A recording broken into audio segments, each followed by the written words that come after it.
હર હર મહાદેવ બધાને। હું છું હિરેન ગોસ્વામી। પાછા એક નવા બ્લોગ સાથે આપણે આવી ગયા છીએ। આ લોકેશન છે માધાપરનું। ક્યાંનું લોકેશન છે એ જરાક જણાવજો માધાપરની અંદર। ને આજે લગ્નમાં આવ્યા છીએ આપણે, કાકાના છોકરીના લગ્ન હતા એટલે। તો જુઓ થોડાક વ્યૂ।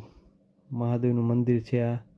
ક્યાંનું છે મંદિર જરાક જણાવજો કોમેન્ટમાં। કલ્યાણેશ્વર મહાદેવ છે। અહીંયા મનને બહુ શાંતિ થઈ। મહાદેવના દર્શન કર્યા આપણે, ત્યારબાદ જોયા નજારા થોડાક। લોકેશન બહુ સારું હતું। તો અહીંયા જ આપણું બધું પ્રોગ્રામ હતા, જમણવારને બધું અહીંયા જ રાખેલું હતું। ત્યારબાદ આપણે જોઈએ આગળ વ્યૂ। માલિક વો દેખો। પછી જમણવારનું ચાલુ થઈ ગયું શરૂઆત।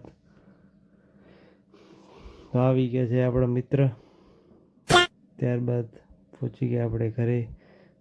તો ઘર પાસે આવે તો શેરડીનો રસવાળો, તો પછી ત્યાંથી રસ પીધું, ઠંડક થઈ। ત્યારે રસનો ગ્લાસ આવી ગયો હાથમાં આપણા। સનસેટ આપણે જોઈ લીધું। જુઓ થોડોક તમે પણ। હવે આજનું બ્લોગ કરશું ધ એન્ડ।